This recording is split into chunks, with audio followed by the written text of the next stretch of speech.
अधिकतर counselling sessions में जब मैं बात करता हूँ लोगों से, तो लोग बोलते हैं कि सर अभी तो सेविंग करने का क्या फ़ायदा? सेविंग हमारे लिए नहीं है, हमारी तो बहुत छोटी-सी जॉब है। और मैं ये अक्सर सुनता हूँ। मुझे फ़ील होता है कि इन लोगों को सेविंग के बारे में कुछ बताया ही नहीं गया। और लोगों का क्वेश्चन होता है कि सर 10,000 रुपए में क्या सेव कर लेंगे? अगर आपने मेरा प्रीवियस वीडियो नहीं देखा है, जिसमें मैंने बताया था कि कम सैलरी के साथ भी नीड्स एंड वांट को ध्यान में रखते हुए कैसे सेविंग करें, तो ज़रूर देखें। इस वीडियो में मैं बात करूँगा कि सेविंग्स आपके लिए कितनी काम की चीज़ है। जब मैंने बताया कि 10,000 12,000 की सैलरी में से भी आप 1,000 रुपए सेविंग कर सकते हो, तो समझिए ये सेविंग तब आपको रिलैक्स फील कराएगी। आपको मान लीजिए आपका मोबाइल खराब हो गया या फिर आप बीमार पड़ गए। आपको ज़रूरत है दवाई की, आपको ज़रूरत है फ़ोन को अर्जेंट सही कराने की। पर आप सोच रहे हो अरे फ़ोन की स्क्रीन तो थोड़े दिन बाद सही कराऊँगा। आप चाहते हो कि अपने मोबाइल को प्रॉपर रिचार्ज कराओ, पर वो तो मैं बाद में कराऊँगा। ये जो छोटी-छोटी चीज़ें हैं ना, ये हमारे माइंड को बहुत स्ट्रेस देती है। स्ट्रेस देती है कि आपके पास कुछ भी सेविंग नहीं है और आप खुद को यूज़लेस फ़ील कर रहे हो। ऑल्दो आपने वो पैसे खर्च कर दिए, पर अब ज़रूरत के समय आपको जब पैसे नहीं मिल रहे, तो आपको वो पैसे किसी से उधार माँगने पड़ेंगे। आपका दोस्त आपको मान लो मना कर देता है। आपको लगेगा मेरी तो सेल्फ वर्थ ही नहीं है। इसीलिए तो मैं इस जॉब को करने में इंटरेस्टेड ही नहीं हूँ और आप क्यों पॉजिटिव नोट से नेगेटिव नोट में शिफ्ट हो जाओगे। आपको लगेगा अरे पहले ही सर ने इन्वेस्टमेंट करा दिया, अब देखो पैसे की ज़रूरत पड़ी तो पैसे ही नहीं है, मैं इन्वेस्टमेंट को निकाल लेता हूँ। ये छोटी-छोटी चीज़ें जो है ना, ये हमारी लाइफ को पॉजिटिव टू नेगेटिव शिफ्ट कर देती है। इसलिए इन्वेस्टमेंट के साथ सेविंग्स भी बहुत ज़रूरी है। अब सेविंग्स को करें कैसे? चाहे आप कितनी भी सैलरी लेते हो, आप समझिए अपने 2 अकाउंट रखिए।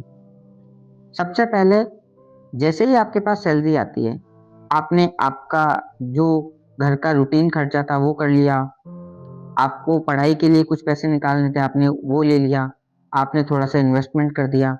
उसके बाद सेविंग वाला जो प्रोपोर्शन है, आप सबसे पहले भी ये काम कर सकते हो कि 500 या 700 रुपए सेविंग वाले अकाउंट में आप डाल दीजिए। ज़ीरो अकाउंट बैलेंस भी खुलते हैं। आप उसके अंदर हर महीने कंसिस्टेंटली 500-700 रुपए डाल के रखिए। इन्वेस्टमेंट और सेविंग्स अलग-अलग चीज़ें हैं। इन्वेस्टमेंट में क्या होता है कि आप उस पैसे को कभी निकालेंगे नहीं। आपके पास में लॉन्ग हॉरिज़न है कि मैं इसको 3 साल, 4 साल, 5 साल के बाद ही निकालूँगा। सेविंग का पैसा आपके ज़रूरत के हिसाब से आप कभी-कभी निकाल भी सकते हो। जैसे कि आपका मोबाइल फ़ोन टूट गया। आप चाहते हो कि यार स्क्रीन बदल लेते हैं, नहीं तो 4 लोग देखते हैं तो थोड़ा-सा फ़ील होता है कि यार मोबाइल अच्छा नहीं है। तो आप आपके सेविंग के पैसे से उसको बदला सकते हो और टेंशन फ्री रह सकते हो। मिडिल क्लास की सबसे बड़ी प्रॉब्लम है कि वो सोचता है सेविंग क्यों करें? यार आज की जो ज़िंदगी दी है उसको जीते हैं ना, क्या फ़र्क पड़ेगा सेविंग नहीं भी करेंगे तो? और यहीं से शुरू हो जाता है एक ट्रैप, जिसमें आपको फ़ील होता है कि सामने जो इंसान है, उसकी लाइफ़स्टाइल देखो, सामने वाला जो इंसान है, उसका क्विक रिस्पॉन्स देखो। जब कोई चीज़ खराब हो जाती है, वो क्विक उसे सही करा लेता है। उसके नेचर में देखो हमेशा हँसमुखता है, वो कभी भी टेंशन में नहीं रहता।